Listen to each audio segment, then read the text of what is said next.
Este fin de semana finalmente comienzan las conversaciones directas y podríamos decir históricas también entre Irán y los Estados Unidos, ya que se van a reunir en Islamabad, Pakistán, mediadas por el gobierno de Islamabad, una delegación de los Estados Unidos, como podemos ver aquí, liderada por el mismo vicepresidente J.D. Vance, que al parecer va a estar en persona.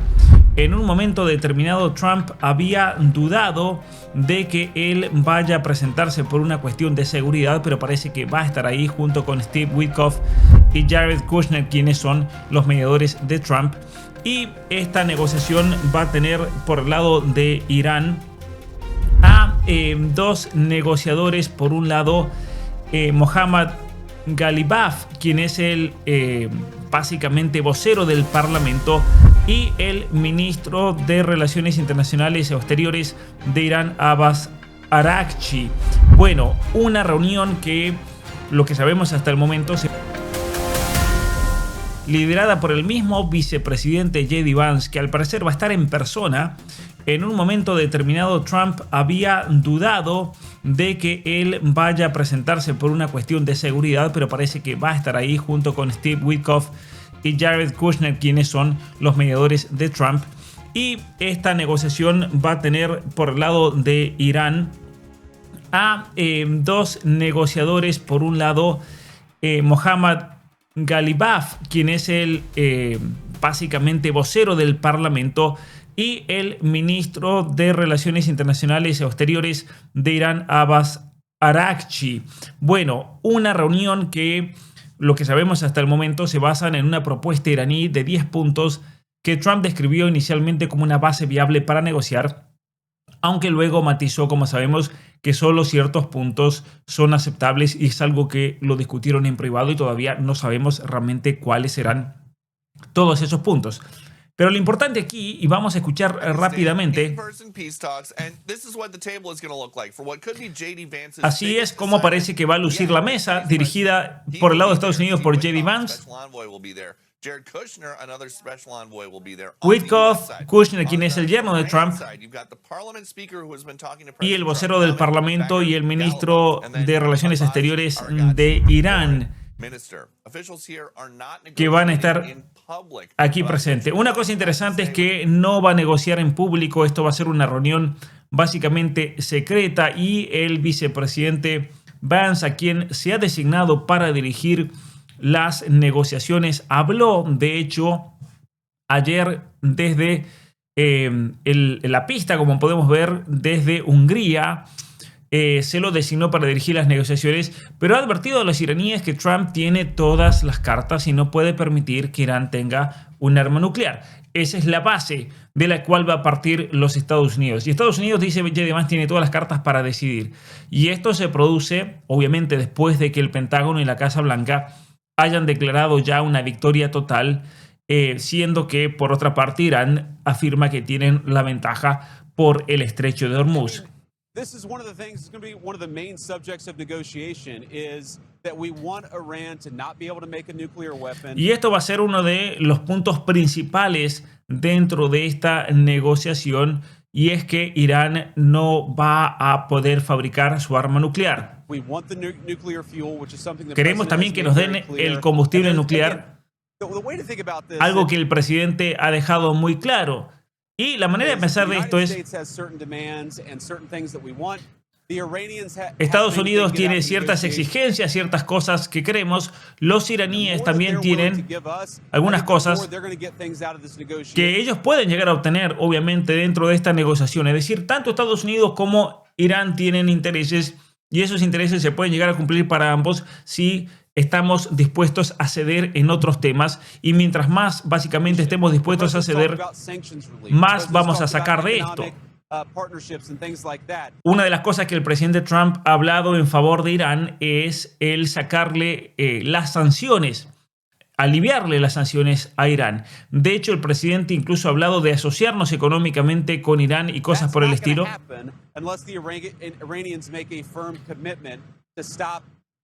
anything close to the development of a nuclear weapon. Pero nada de esto, básicamente, ni las asociaciones económicas, ni levantarle las sanciones va a suceder a menos que los iraníes se comprometan firmemente a detener cualquier actividad relacionada con el desarrollo de un arma nuclear. Y francamente aquí el presidente Trump es el que tiene todas las cartas en la mano. Nosotros, Estados Unidos, tiene mucha influencia.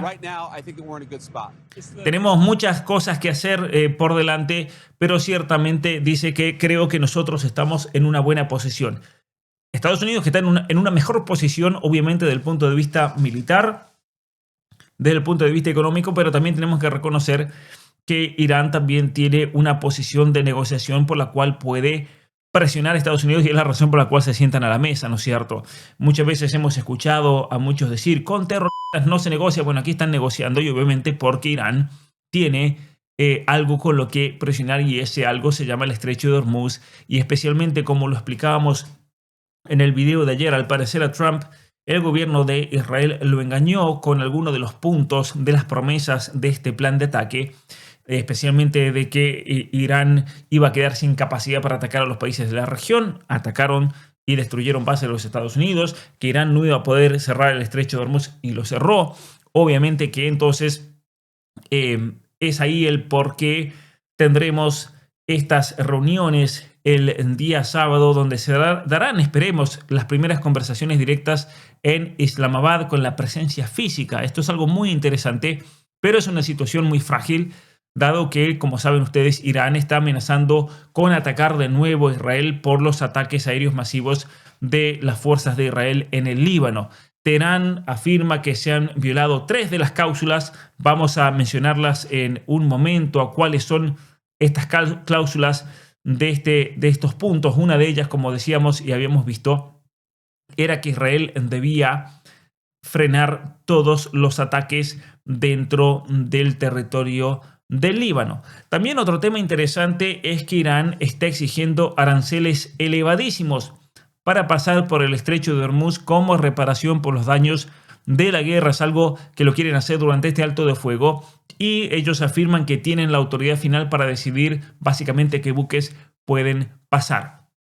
En este contexto, como ya hemos visto, los líderes de Teherán han proclamado la victoria de Irán por medio de una reacción internacional positiva al alto de fuego. Estados Unidos también declaró la victoria total, el Pentágono declaró la victoria, obviamente que ambos van a declarar la victoria porque esto es parte también de la propaganda de la guerra, pero los primeros buques ya han cruzado desde que se anunció el alto del fuego, ya han cruzado el Estrecho de Hormuz, pero obviamente Irán ha afirmado que las compañías navieras tienen que pagar los peajes en criptomonedas. ¿Por qué criptomonedas? Porque Irán tiene sanciones internacionales, no puede usar del sistema bancario internacional.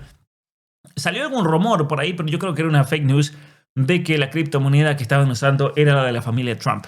Vamos a ver si eso es así o no, pero ciertamente que el presidente Trump les había ofrecido asociarse económicamente, no sabemos en qué términos, no sabemos si en relación al petróleo o qué, pero básicamente es uno de los ofrecimientos que el mismo J.D. Vance había puesto ahí sobre la mesa, la asociación económica para ser socios económicos con el gobierno de Irán. Ahora, volviendo un poco a los puntos que ya habíamos mencionado también en otro video cuando fue el anuncio de este cese de fuego, Irán está pidiendo el levantamiento total de las sanciones primarias y secundarias de Estados Unidos.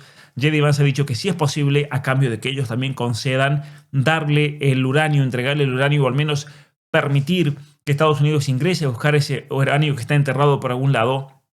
También Irán ha pedido el control continuado y el cobro de peajes sobre el Estrecho de Hormuz para pagar las reparaciones por el daño de la guerra. Ellos también han pedido el retiro de todas las bases militares de Estados Unidos de Medio Oriente y el fin inmediato a los ataques contra Irán y sus aliados regionales, lo que se conocen como los proxies, ¿no? Especialmente los hutíes, Hezbollah en el Líbano, el caso de Hamas dentro de la Franja de Gaza y también la liberación de todos los activos iraníes que están congelados en bancos europeos y las compensaciones por los daños de la guerra, además de la aceptación explícita del derecho de Irán a enriquecer uranio para un programa civil, no para una bomba nuclear, pero para un programa civil, y veremos realmente si Estados Unidos está dispuesto a cumplir eso. Ahora, el compromiso que ellos prometen a cambio es no desarrollar un arma nuclear,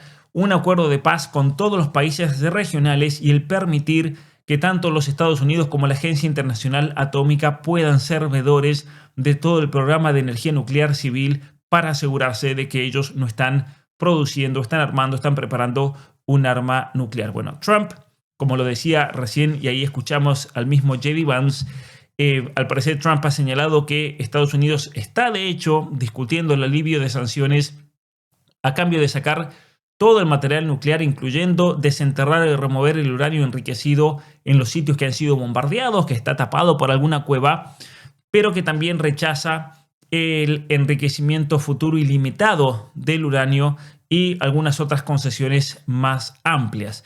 Irán insiste en que no va a tener ningún acuerdo con los Estados Unidos sin cumplir estos puntos que les mostraba recién, que son para ellos esenciales, pero hasta ahora, al menos las noticias que tenemos es que este alto del fuego se está manteniendo. Irán, por su parte, aquí lo vemos al vocero del Parlamento, ellos han manifestado que tienen un acuerdo con Trump en cuanto a que el plan de alto de fuego de 10 puntos es viable, que el mismo Trump había dicho que es un compromiso a partir del cual podemos comenzar a trabajar, pero al mismo tiempo han emitido un comunicado oficial, que es esto que vemos aquí, donde a través del presidente del Parlamento, Ghalibaf, se denuncia que ya se han incumplido 3 cláusulas fundamentales. Una de ellas son los continuos ataques de Israel contra el Líbano. La Casa Blanca respondió diciendo, bueno, esa parte nosotros no la aceptamos como parte de los 10 puntos. La otra cuestión es la violación del espacio aéreo iraní por parte de Estados Unidos e Israel, que ambos han seguido penetrando en el espacio aéreo. Y tercero, el derecho de Irán a enriquecer uranio, que está puesto en la cláusula número 6 de este documento de trabajo. Entonces, si esta dice es la base por la cual podemos comenzar a negociar, ¿por qué nos están rompiendo 3 puntos? Siendo que Trump había aceptado esta propuesta. También está el anuncio del ministro de Relaciones Exteriores que va a estar en Pakistán, diciendo que los términos fueron muy claros y explícitos. Estados Unidos debe elegir o participar del cese del fuego o continuar su guerra por medio de Israel, pero no puede tener las dos cosas. No podemos tener un cese del fuego y que Israel siga atacando, porque es con ambos. Y lo que está denunciando aquí el ministro de Relaciones Exteriores es que Israel se está lavando las manos diciendo, bueno, ese acuerdo lo hicieron entre ustedes dos, nosotros no somos partícipes de esto. Bueno, ¿qué consecuencias? Obviamente esto es lo más importante me parece para todos nosotros. ¿Qué consecuencias geopolíticas se van a seguir de aquí? Obviamente que vamos a tener consecuencias económicas y energéticas muy grandes, porque el cierre parcial del estrecho de Hormuz, como ustedes saben, disparó los precios del petróleo y ha generado gran escasez en Asia, pero también ha afectado los precios de muchísimas otras cosas en todo el mundo. Curiosamente, fui a comprar unos plásticos que necesito para impermeabilizar una especie de canal, y estamos hablando en Canadá, en la otra punta del mundo, y resulta que me dijeron que están esperando la actualización de precios porque como esto procede del petróleo y todos los plásticos proceden del petróleo, no saben cuáles van a ser los precios actualizados al respecto, porque la guerra ha afectado absolutamente todo. Ahora, con el alto del fuego, obviamente que los precios, esperemos, van a caer. Vamos a ver si hay, y se está ya comenzando a dar, lo que se llama un rally a las bolsas tecnológicas, un alivio en los mercados globales, pero ciertamente que estamos entrando en un precedente bastante peligroso, porque este es un paso que según el derecho internacional nadie lo puede bloquear. Irán está sentando un precedente bastante peligroso, porque si Irán cobra peajes, obviamente que va a alterar totalmente el derecho internacional de las aguas internacionales, va a fortalecer obviamente también la influencia china en esta región, ya que China es el gran importador del petróleo iraní y también del Golfo Pérsico. Por eso también esta guerra la tenemos que ver en ese contexto, ¿no? Algunos decían, ¿y si Trump permitió que Irán destruya toda esta región porque afecta principalmente a la China, no a los Estados Unidos? Es una teoría un poquito descabellada, porque yo creo que no era la intención de Trump, al contrario, culpa de eso como lo expliqué en otro video, la deuda de Estados Unidos ahora se ve en peligro porque todos estos países son tenedores de deuda y con ese petróleo compran deuda. Estados Unidos necesita ese efectivo, necesita ese dinero. También está el hecho de que a Trump se le había prometido de que Irán iba a quedar tan debilitado después del primer ataque que no iba a poder atacar estas bases, como lo expliqué en el video de ayer, y resulta que eso no se cumplió y al parecer estaba furioso también porque lo habían engañado al respecto. Ahora, consecuencias regionales, obviamente que Irán sale debilitado militarmente, daños en su programa nuclear, los misiles, también con los proxies atacados, especialmente lo que ocurrió en el Líbano con Hezbollah, con los hutíes, pero el régimen sigue sobreviviendo y obviamente que va a ganar la narrativa de la resistencia. Obviamente han terminado favoreciendo en ese sentido al régimen, pero también hay un fortalecimiento relativo de alianzas entre Israel y otros países árabes, porque esto va a impulsar, yo creo, la normalización de relaciones si se reduce la amenaza de Irán, pero ciertamente que en el Líbano las tensiones van a ir aumentando, son persistentes, aunque ya Netanyahu autorizó por primera vez desde los años 60 el tener contacto directo con el gobierno del Líbano. Es algo interesante, ¿no? De los años 60 que no se hablaban el gobierno de Israel y el Líbano, y en base al escándalo mundial de los ataques de esta semana, de estos días, el gobierno de Israel ha tenido que acercarse al gobierno del Líbano para tratar de solucionar el problema de Hezbollah. Ahora, desde el punto de vista global, obviamente que Estados Unidos sigue mostrando superioridad militar, pero también pragmatismo diplomático, y especialmente con Trump, ¿no es cierto? Hay muchos que están criticando por estas concesiones, se han dado muchas fracturas en estas alianzas, por ejemplo, los países de la Unión Europea que negaron bases, pensemos en el caso de España que le negó el uso de bases a los Estados Unidos y obviamente ahí tenemos una fractura con la OTAN. Trump que anuncia que posiblemente se salga de la OTAN, pero muchos analistas que dicen que lo hace para tener justificación para atacar Turquía, porque en Israel ya han dicho que después de Irán van a ir por Turquía y ahí sí que se va a armar con todo, ¿no? Rusia y China, desde el punto de vista ya más amplio, condenaron los ataques, pero no intervinieron absolutamente nada y eso significa que Irán también ha quedado muy aislado al respecto y con unas Naciones Unidas totalmente marginalizadas. Las Naciones Unidas no han pintado absolutamente nada en esto, es decir, el poder real de las Naciones Unidas no existe. El poder real se ha visto en todo caso en mediadores regionales como Pakistán, como Qatar, como Omar, que han tenido mucho más protagonismo que las Naciones Unidas, pero obviamente que hay un riesgo de proliferación nuclear porque ante estos ataques yo creo que muchos otros países de la región podrían acelerar sus programas nucleares para que no le pase lo que le pasó a Irán y es muy posible también, por eso hay que ver qué va a resultar de estas conversaciones, porque una ala dura del régimen podría tomar esto como una excusa y decir, miren, nos quisieron destruir, si tuviésemos un arma nuclear nunca hubieran hecho eso con nosotros y esa puede ser la razón para que ese programa nuclear se acelere. Así que vamos a ver qué pasa realmente en estas conversaciones, pero es importante que se llegue a un acuerdo de paz porque las consecuencias humanitarias y políticas internas podrían ser devastadoras.